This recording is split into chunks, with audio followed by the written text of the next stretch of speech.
ఓం సాయిరామ్. సమర్థ సద్గురు సాయినాథ్ మహారాజ్కి జై. సాయి భక్తులందరికీ నమస్కారం అండి. మన బాబా గారి దయ వల్ల మనందరం బాగుండాలి, సంతోషంగా ఉండాలి అని చెప్పి మనస్ఫూర్తిగా కోరుకుంటూ ఈ రోజుటి వీడియో స్టార్ట్ చేస్తున్నాను ఫ్రెండ్స్. ఇక ఈరోజు వీడియోలో మనం చూడబోయేది ఏంటి అంటే, తల్లి సగం వీడియో పూర్తయ్యేలోపే నువ్వు శుభవార్తను వింటావు. ఈరోజు ఈ వీడియో నీ కంట పడితే నిజంగా నీకు అదృష్టమేనమ్మా. మిస్ చేసుకుంటే మాత్రం చాలా వరకు నష్టపోతావని చెప్పి బాబాగారు అయితే మన కోసం ఒక మంచి సందేశాన్ని తీసుకొచ్చేసారండి. ఆ సందేశం ఏంటి, ఆ సందేశంలో బాబాగారు మనతో ఏం చెప్పబోతున్నారు అనేది ఆయన మాటల్లోనే విందాం. అలా బాబాగారి సందేశం వినే ముందుగా మన వీడియో కనుక కొత్తగా మన ఛానల్లో ఎవరైనా చూస్తూ ఉంటే ప్లీజ్ సబ్స్క్రైబ్ చేసుకోండి ఫ్రెండ్స్. వీడియో నచ్చితే లైక్ చేయండి, కామెంట్ చేయండి, షేర్ చేయండి. ఇక వీడియోలోకి వెళ్ళే ముందుగా మనకు తెలిసిన గురువుగారండి, షిరిడి సాయిబాబా ఆశీస్సులతో జ్యోతిష్యం చెప్తున్నారు గురూజీ సుబ్రహ్మణ్యం రాజు గారు. నెంబర్ 1 వశీకరణ స్పెషలిస్ట్. వీరి మొబైల్ నెంబర్ 9908224144. ఎలాంటి ప్రాబ్లం ఉన్నా సరే కేవలం ఫోన్ ద్వారా పూజలు చేసి పరిష్కరించేస్తారు. నేరుగా వెళ్లాల్సిన పని లేదు, పర్సనల్గా మీట్ అవ్వాల్సిన అవసరం కూడా లేదు. ఉన్న చోటనే కదలకుండా, మూడో కంటికి తెలియకుండా మీ మొండి సమస్యలను సైతం మీరు పరిష్కరించుకోవచ్చు. ప్రేమ, పెళ్లి, ఉద్యోగం, రాజకీయం, విదేశీ ప్రయాణం, ధనం నిలకడగా లేకపోవటం, భార్యాభర్తల మధ్య గొడవలు, ఆస్తి తగాదాలు, అప్పుల బాధలు, స్త్రీలు పురుషులు ఎటువంటి గుప్త సమస్యలున్నా సరే నెంబర్ 1 వశీకరణ స్పెషలిస్ట్.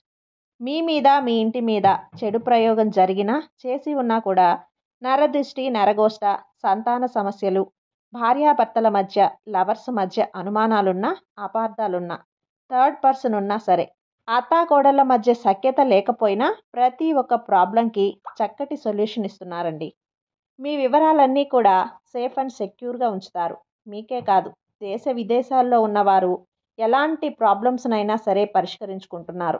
ఎంతోమంది విదేశాల్లో ఉన్నటువంటి వారు, దిక్కుతోచని పరిస్థితుల్లో అయోమయ స్థితిలో ఉన్నవారు ఇప్పుడు గురువుగారికి కాల్ చేసి వాళ్ళ ప్రాబ్లమ్స్ని సాల్వ్ చేసుకొని ఈరోజు హ్యాపీగా లైఫ్ లీడ్ చేస్తూ చాలా సంతోషంగా ఉన్నారు. కాబట్టే స్క్రీన్ మీద ఉన్నటువంటి నెంబర్కి ఒక్కసారి కాల్ చేయండి. మీ ప్రాబ్లంని గురువుగారితో పంచుకోండి. ఖచ్చితంగా గురువుగారు మీ ప్రాబ్లంకి సొల్యూషన్ చూపిస్తారు. వీడియోలోకి వచ్చేస్తే, తల్లి నేను ఏ మాట చెప్పినా కూడా అది నీ మంచి కోసమే, నీ భవిష్యత్తు కోసమే. నీ భవిష్యత్తులో ఒక ప్రధాన పాత్ర వహించే మాటగా నా యొక్క సందేశం అనేది నీకు ఉపయోగపడుతుంది. అంతేకాకుండా నీకు మంచి చేయడం కోసం మాత్రమే తప్ప ఏ విధమైన చెడు అనేది నా సందేశం వల్ల నీకు కలగదమ్మా. నీకు జరగబోతున్న నష్టం గురించి తప్పించుకోవడానికే ఉపయోగపడుతుంది. నిన్ను నష్టంలోకి నెట్టివేయడానికి నా సందేశం అనేది ఎప్పుడూ కూడా నీకు కంటపడదు. కాబట్టి ఇప్పుడు నేను చెప్తున్న ఈ సందేశం కేవలం నీ భవిష్యత్తుని ఒక బంగారు దారిలో పెట్టడానికే. నీకు ఈ వీడియో సగం పూర్తయ్యేలోపే ఒక శుభవార్త వినిపించడానికి ఇది నీకు కనపడింది అంటే గనుక ఆ ఈశ్వరుని యొక్క అనుగ్రహంతో నీకు కనపడింది అన్నట్లుగా భావించు. ఇప్పుడు నేను చెప్పే ఈ చిన్న కథ వినే ప్రయత్నం చేయి బిడ్డ. ఒక పల్లెటూరు. ఈ పల్లెటూరులో ఒక చిన్న కుటుంబం. ఆ చిన్న కుటుంబంలో భార్య, భర్త, ఒక్కదానొక్క కొడుకు. అయితే భార్యాభర్తలిద్దరూ కూడా వ్యవసాయం చేసుకుంటూ వారి జీవితాన్ని గడుపుతూ ఉంటారు. ఆ వచ్చిన ఆదాయంతో తన కొడుకుని ఎంతో అల్లారు ముద్దుగా పెంచుకుంటారు. అయితే నేను చదువు లేక నా యొక్క పరిస్థితి ఇలా వ్యవసాయం చేసుకునే విధంగా తయారైంది. నేను పడిన కష్టం నా బిడ్డ పడకూడదు అన్న ఒకే ఒక్క ఉద్దేశంతో ఆ తండ్రి ఆలోచించి ఆ పక్క ఊరిలో ఉన్న ఒక గురుకుల పాఠశాలలో ఆ బిడ్డను తీసుకుని వెళ్ళి చదివిస్తాడు. గురుకుల పాఠశాల అంటే అప్పటి రోజుల్లో ఎంతో క్రమశిక్షణతోటి చదువుతో పాటు సమాజంలో ఎలా మెలగాలి, సమాజంలో మనుషులతోటి ఎలా ప్రవర్తించాలి, ఇంకా అనేక రకాలైన మంచి మాటలు చెబుతూ ఉండేవారు. ఆ యొక్క విద్యకు ఎటువంటి డబ్బుని తీసుకోకుండా ఆ విద్యతో పాటు ఆహారాన్ని కూడా ఉచితంగా అందించేవారు. అయితే అప్పటి రోజుల్లో ఆ విద్య కనీసం 7 సంవత్సరాలు చదవాల్సి వచ్చేది. అలా 7 సంవత్సరాలు చదివితే కానీ ఆ కాలంలో విద్య అనేది పూర్తయిపోతుంది. ఆ ఉద్దేశంతో ఆ తండ్రి తన బిడ్డను గురుకుల పాఠశాలలో చేర్పించి అక్కడే చదివిస్తాడు. గురుకుల పాఠశాలలోకి వెళ్ళిన తర్వాత ఆ బాబు ఆ తోటి విద్యార్థులందరినీ చూసి నాకు కొత్త స్నేహితులు దొరికారు, నాకు కొత్త ప్రదేశంలో అడుగుపెట్టాను, నేను అని చెప్పి జీవితాన్ని ఆనందంగా గడపడానికి, సంతోషంగా గడపడానికి ఒక దారి దొరికింది అని చెప్పి అనుకున్నాడే తప్ప, నేను ఇక్కడికి చదువుకోవడానికి వచ్చాను, మంచి విలువలు నేర్చుకోవడానికి వచ్చాను అని చెప్పి ఆ పిల్లవాడికి ఏమాత్రం కూడా తెలియదు. అయితే తన తోటి విద్యార్థులందరూ కూడా ఉపాధ్యాయులు చెప్తుంటే శ్రద్ధగా విని చక్కగా చదువుకొని మంచి మార్కులు తెచ్చుకునేవారు. అలాగే ఈ అబ్బాయి మాత్రం అక్షరం ముక్క కూడా నేర్చుకునేవాడు కాదు. తన స్కూల్లో అంటే తన యొక్క పాఠశాలలో ఉపాధ్యాయులందరూ కూడా, అరే నువ్వు సరిగ్గా చదవట్లేదు, మీ అమ్మా నాన్న నిన్నిక్కడ చదువుతారు అన్న ఉద్దేశంతో చేర్పించారు, నువ్వు చదువుకోకపోతే ఎలా చెప్పు అని చెప్పి కూర్చోబెట్టి చదువు యొక్క గొప్పతనాన్ని, విలువను ఎంత నేర్పించినా కూడా ఆ పిల్లాడి బుర్రకు అస్సలు ఎక్కేదే కాదు. ఎప్పుడూ కూడా చదువుని ఆకతాయితనంగానే తీసుకునేవాడు. అలాగే తనతో ఉన్న విద్యార్థులందరూ కూడా ఎవరైతే ఉన్నారో ఫస్ట్ క్లాసు, సెకండ్ క్లాస్కి అట్లా ప్రమోషన్ అవుతూ ఉండేవాళ్ళు అనమాట. 4వ తరగతికి వెళ్ళిపోవటం, 5వ తరగతికి వెళ్ళిపోవటం ఇలా జరుగుతూ ఉండేది. ఈ పిల్లాడు మాత్రం ప్రతి సంవత్సరం కూడా తప్పుతూనే ఉన్నాడు. మళ్ళీ అదే సంవత్సరంలో ఎలాగో అలా నెట్టుకుంటూ వెళ్తే మళ్ళీ 2వ సంవత్సరంలో తప్పడం, మళ్ళీ 3వ సంవత్సరంలో తప్పడం, ఇలా వెనక్కి రావటమే సరిపోతుంది. మొదటి తరగతిలోనే కూర్చోబెట్టేవారన్నమాట. ఇలా కొనసాగుతూ ఉంటే ఇక దాదాపు 5-6 సంవత్సరాలు గడిచిపోయాయి. ఇలా గడిచిన తర్వాత ఒకరోజు ఉపాధ్యాయుడు అంటే ఈ అబ్బాయికి చదువు చెప్పే గురువు ఆ అబ్బాయిని పిలిచి, అరే నువ్వు ఏ ఉద్దేశంతో ఇక్కడికి వచ్చావో నాకైతే తెలీదు, కానీ మీ అమ్మా నాన్న మాత్రం నిన్ను మంచిగా చదువుకున్న అబ్బాయిగా తీర్చిదిద్దమని చెప్పి నా దగ్గర చేర్చించారు. కానీ నువ్వు ఈ చదువుకు పనికిరావు, నువ్వు చదువుకుంటున్న నీ బుర్ర నీలో ఉండట్లేదు, కాబట్టి ఇప్పటి వరకు ఎన్నో చెప్పాం, నీకు మంచి మాటలు నేర్పించాం, నువ్వు ఎన్ని రకాలుగా నీకు చెప్పినా కానీ నీలో మార్పు అనేదే రావట్లేదు, అయినా కూడా నీలో కొంచెం కూడా మార్పు అనేది రాలేదు, కాబట్టి నువ్వు ఈ యొక్క గురుకుల పాఠశాలను వదిలిపెట్టి మీ ఇంటికి వెళ్ళిపో అని అంటారు.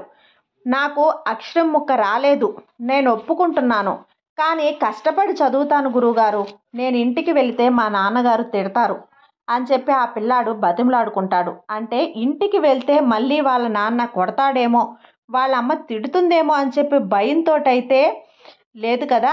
అసలు ఆలోచించేది ఇదే. ఒక సంవత్సరం కాకపోతే మరొక సంవత్సరం బాగుపడతామని చెప్పి చూస్తూ ఉన్నాం. దాదాపుగా 5 ఏళ్ళు గడిచిపోయాయి. ఇది మామూలు విషయం కాదు. 5 సంవత్సరాలు నువ్వు ఇక్కడ గురుకుల పాఠశాలలో ఉన్నావే కానీ కనీసం ఓనమాలు కూడా నేర్చుకోలేకపోయావు.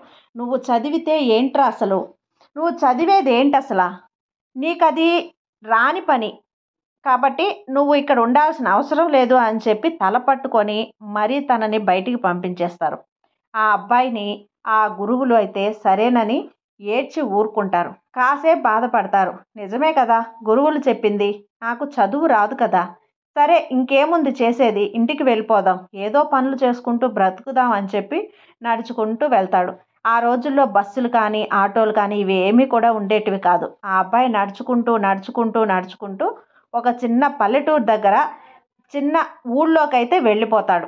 పిల్లాడికి నడిచి దాహం వేస్తుంది. దాహం వేసిన తర్వాత అక్కడ ఒక పెద్ద బావి ఉంటుంది.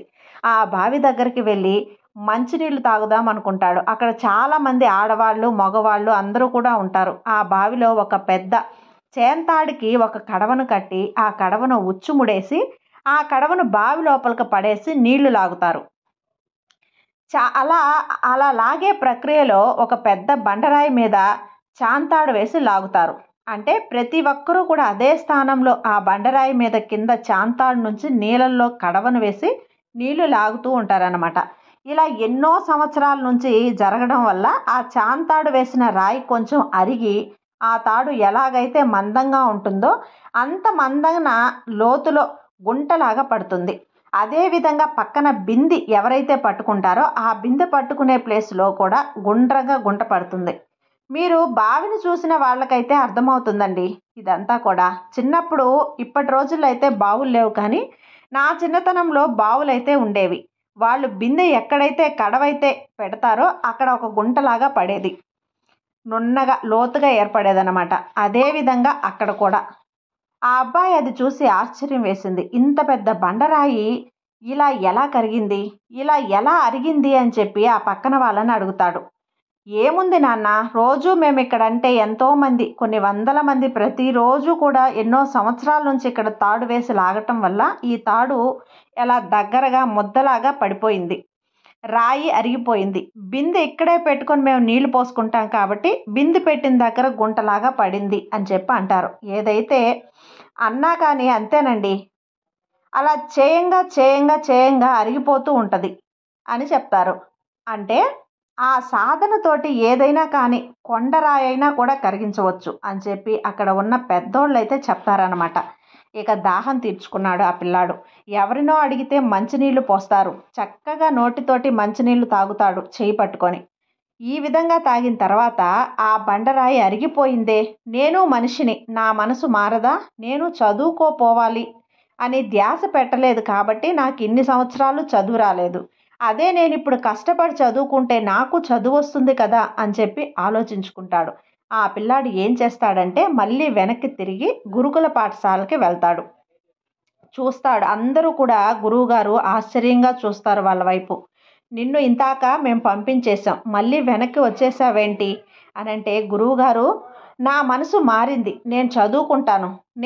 మీరు 7 సంవత్సరాలు భరించారు నన్ను ఇక 1 సంవత్సరం భరించండి చాలు. సంవత్సరంలో ఈ 7 సంవత్సరాల్లో నేను ఏదైతే వదిలానో విద్యనంతా కూడా నేర్చుకుంటాను. ఆ 7 సంవత్సరాల విద్యనంతా కూడా ఈ 1 సంవత్సరంలో నాకు బోధించండి, నేను తప్పకుండా నేర్చుకుంటాను అని చెప్తాడు. సరే రా, నీ అంతటికి నువ్వు వచ్చావు. ఎప్పుడైనా కానీ మనిషికి ఒకరు చెప్తే మారరు, ఆ విషయం మాకు తెలుసు. కానీ నువ్వు పిల్లాడివి కాబట్టి నీకు ఎన్నోసార్లు చెప్పి చూసాం, కానీ నువ్వు మారలేదు. కానీ ఇప్పుడు నీ అంతటి నువ్వు వచ్చావు కాబట్టి, మారాను అని చెప్పావు కాబట్టి, అంతకు మించి నువ్వు మాకు కావాల్సింది ఏముంది చెప్పు. సరేనని చెప్పి ఆ పిల్లాడికి ఆ రోజు నుంచి గురువు గారు ఏమంటాడంటే, నేను 100% నేను నీకు ఇచ్చేది ఇస్తాను, నీకు నేను విద్యను నేర్పిస్తా, నువ్వు 100% కూడా మనసు పెట్టి నేర్చుకోవాలి. నేర్చుకుంటాను గురువుగారు అని చెప్పి అంటాడు. సరే, నా వైపు నుండి ఏ తప్పు జరగదు, నీ వైపు నుండి కూడా నువ్వు ఏ తప్పు జరగకూడదు అని నాకు మాట నిలబెట్టుకోవాలని చెప్పి మాట తీసుకుంటాడు. ఇద్దరు ఒక ఒప్పందం మేరకు విద్యనైతే ఆ రోజు నుంచి మొదలు పెడతాడు గురువుగారు. ఆ పిల్లాడు అన్నమాట ప్రకారం 7 సంవత్సరాల చదువును అంతా కూడా 1 సంవత్సరంలోనే ముగించేస్తాడు. అసలు ఆ విద్యార్థుల పక్కన ఉన్నవాళ్ళు, ఆ గురువులందరూ కూడా ఆశ్చర్యపోతారు.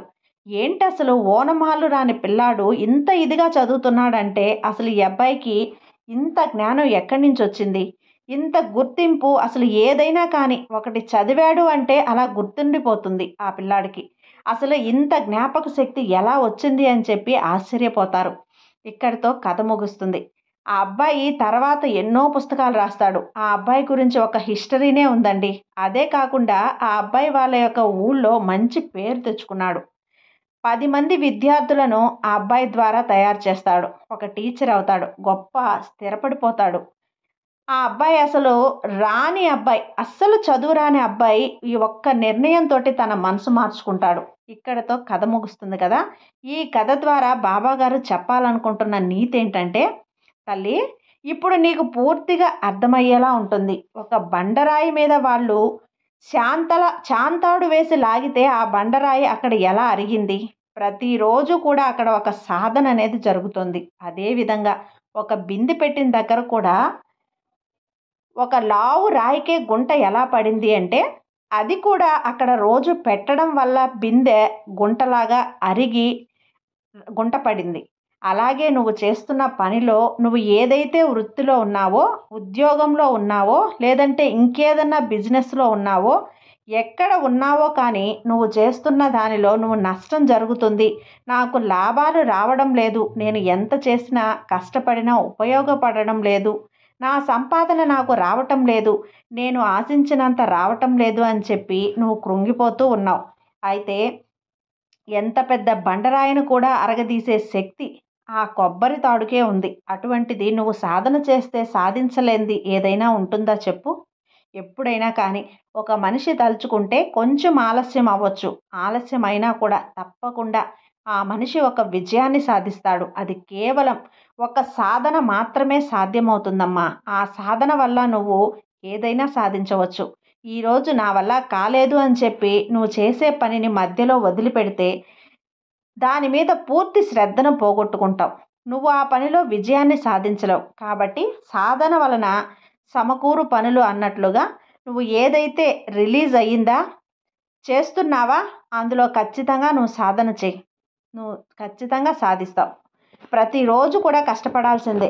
ఒకరోజు నీకు విజయం అందకపోయినా తర్వాత రోజు నీకు విజయం అనేది వస్తూనే ఉంటుంది. కాబట్టి నువ్వు ఖచ్చితంగా నువ్వు సాధన చెయ్యి అని చెప్పి బాబా గారు ఈ కథ ద్వారా మనకు ఒక మంచి ఆలోచన అనేది తెప్పించారు. అంటే ఒక జ్ఞానాన్ని అయితే బోధించారు. ఇక్కడే నువ్వు శుభవార్తను వింటావు ఏంటి అని అంటే బాబా గారు ఏం చెప్తున్నారంటే, బిడ్డ, నువ్వు చేస్తున్న వృత్తిలోనో లేదంటే నువ్వు ఏ పని చేస్తున్నావో, ఉద్యోగం చేస్తున్నావో అందులో నువ్వు కొన్నాళ్ళు కష్టపడు. తప్పకుండా నీకు విజయాన్ని అందిస్తాను. నువ్వు ఆలోచించి వెనకడుగు వేయకు. బాధపడి వెనకడుగు వేయకు.